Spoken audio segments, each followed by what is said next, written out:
नमस्कार, स्वागत है।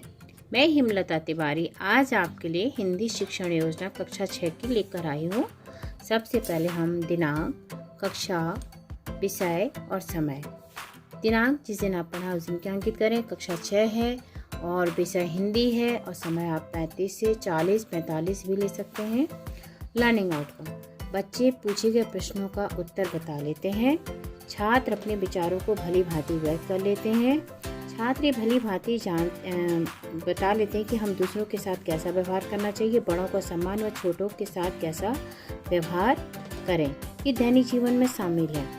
बच्चे ये अच्छे से जानते कि हम जैसा व्यवहार करेंगे वैसा ही दूसरों से प्राप्त होगा, इसलिए हमें सदैव अच्छा व्यवहार करना चाहिए।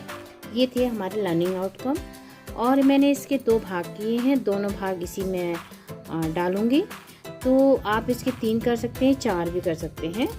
सहायक प्रकरण आपका आप भले तो जग भला। सहायक हमारी दीक्षा ऐप पर उपलब्ध सामग्री, आदर्श सूचक चित्रों का और श्यामपट्ट और चौक की आवश्यकता होगी। इसमें शिक्षण की शुरुआत में शिक्षक पूर्व ज्ञान पर आधारित प्रश्नों को पूछेगी, जैसे सूरज किस हिसाब से निकलता है, सुबह उठकर कौन सा कार्य सर्वप्रथम होता है, भगवान राम सुबह उठकर किसके चरण स्पर्श सबसे पहले करते थे, अच्छी आदतें क्या होती हैं, हमें सबका सम्मान व आदर क्यों करना चाहिए। ये विचारणीय प्रश्न रहेगा।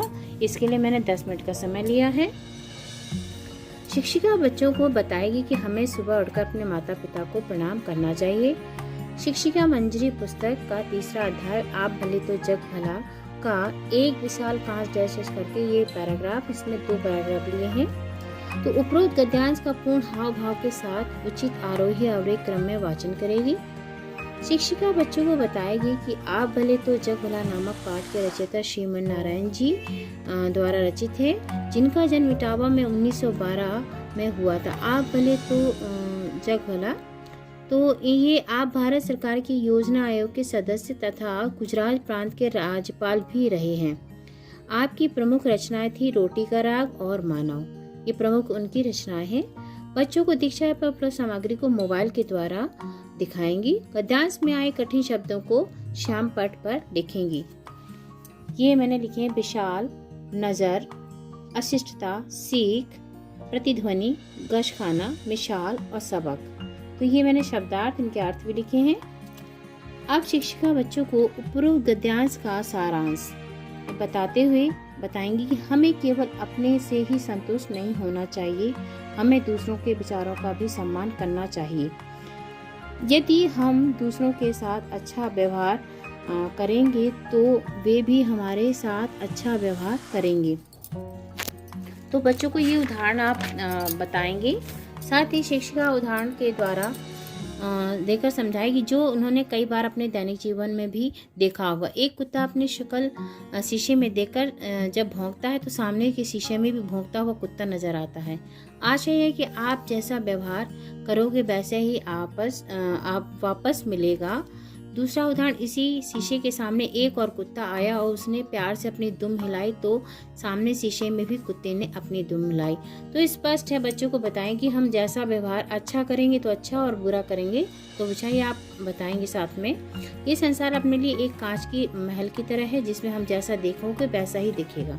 हम दूसरों के साथ नम्रता और प्रेम का बर्ताव करेंगे।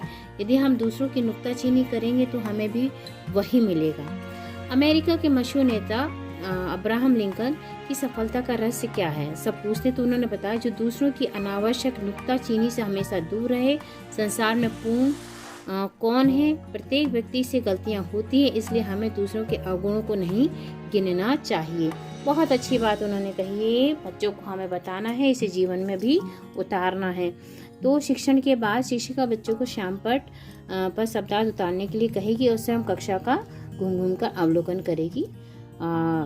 शिक्षिका गद्यांश में से विपरीत और समान शब्दों को छांटकर ग्रुप में पर्ची बनाकर लिखने को कहेगी।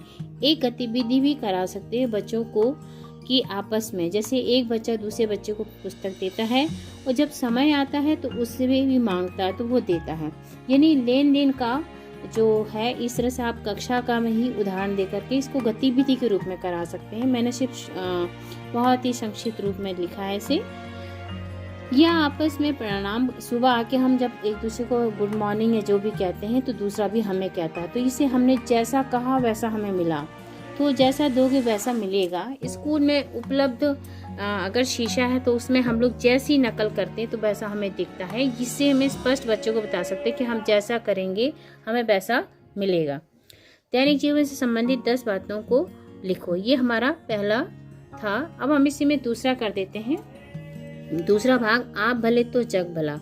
दिनांक, कक्षा, विषय और समय। समय इसमें 45 मिनट भी हो सकता है, पढ़ा है ये। पूर्वत, इसकी जो लर्निंग आउटकम पूर्वत रहेंगे। प्रकरण भी आप भले तो जग भला भाग 2 रहेगा और सहायक सामग्री पूर्वत रहेगी।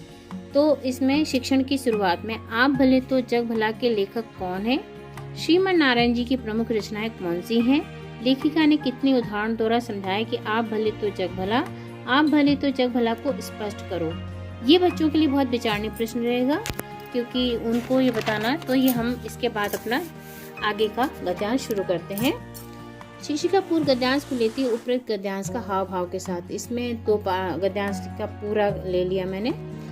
शिक्षिका वाचन की, शिक्षिका दादू की पंक्तियों को निंदक डैश डैश मैंने लिखा उतारे को स्पष्ट करते हुए कहेंगे यदि हमारे अंदर कुछ भी त्रुटियां, कमियां, खामियां हैं तो हमें उसे दूर अवश्य करना चाहिए। यदि कोई हमें निंदक आलोचक बताता है, यदि इसमें बच्चों को बताने की अभी कोई हमें गलती बताता है तो हमें उसे दूर करने का पूरा प्रयास करना चाहिए। जो अच्छा व्यक्ति बनना चाहता है तो उसे दूसरों की गलतियों को निकालने की अपेक्षा अपने अंदर की कमियों को सुधारने का प्रयास करना चाहिए। गांधी जी से प्रभावित होकर सरदार पृथ्वी सिंह जी ने हिंसा का मार्ग त्याग कर अहिंसा का मार्ग अपनाया।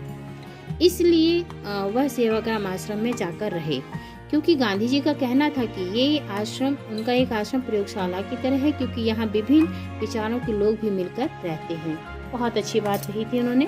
और एक से प्रश्न पूछा भी जाता है कि प्रयोगशाला किसे कहा गया और क्यों। सहानुभूति, अहिंसा, प्रेममय का संगम उस प्रयोगशाला में था। एक और उदाहरण देते हुए कहते कि अमेरिका के मशहूर लेखक इमर्सन को गाय पालने का बड़ा शौक था। सारी गाय एक बछड़े उनके मकान के पास एक कुटी में रहते थे। एक दिन बारिश हुई, गाय अंदर आ गई किंतु बछड़ा नहीं आ पाया। इमर्सन ने बहुत प्रयास किया किंतु नहीं, बछड़ा अंदर नहीं आ रहा था। तभी एक नौकरानी ने उसको प्यार से सहलाया और वो अंदर ले आई। वो पढ़ी लिखी नहीं थी पर उसे जीवन का अनुभव था। तो वो इससे हमें स्पष्ट है कि अनुभव बहुत काम आती है। शिक्षा की अपेक्षा भी अनुभव बहुत जरूरी है। एक रसोइया का भी उदाहरण देकर समझाया जिसमें कभी किसी से नहीं बनती पर अधिकार सब पर जताना चाहता है मालिक। फिर आएगा शिक्षण के बाद। अभी शिक्षण के दौरान ही चल रहा है किंतु मजा तो इस बात का है कि कोई भी अपनी जिंदगी या विचारों को पूरी तरह से संतुष्ट नहीं है। बिल्कुल सही बात है, सबको कुछ न कुछ समस्या लगी रहती है क्योंकि वे जीवन के आचार, विचार और आदर्श को ही श्रेष्ठ मानते हैं। ग्रीस के महान संत सुकरात ने बड़े ही पते की बात कही है कि जो मनुष्य मूर्ख है वह नहीं जानता कि वह मूर्ख है। यदि कोई जानता है कि वह मूर्ख है तो वो मूर्ख नहीं, सबसे बड़ा ज्ञानी है। बहुत बड़ी बात की। गद्यांश से फिर कठिन शब्दों को लिखेंगी तो इसमें नुक्ताचीनी, दादू, सहतीर, अमल, ऐब, बर्ताव, ये मैंने शब्द लिखे हैं। शिक्षण के बाद शिक्षिका बच्चों को श्यामपट्ट पर लिखे शब्दार्थों को उतारने के लिए कहेगी, वह स्वयं अवलोकन करेगी। गद्यांश में आए समान विपरीत मुहावरों को छांटने के लिए कहेगी क्योंकि व्याकरण का भी ज्ञान साथ साथ बहुत जरूरी है। समान विपरीत मैंने शब्द निकल आए हैं। अमल, ऐब, सबक, बर्ताव, ऐब, खास, सबके विपरीत भी है और समान भी है। और गृह कार्य शिष्य निम्नलिखित शब्दों को वाक्यों में प्रयोग करो। ऐब, बर्ताव, अमल, नुक्ताचीनी, सबक। तो ये हमारे दोनों भाग हैं और मैंने एक साथ कर दी हैं। थैंक यू, नमस्ते।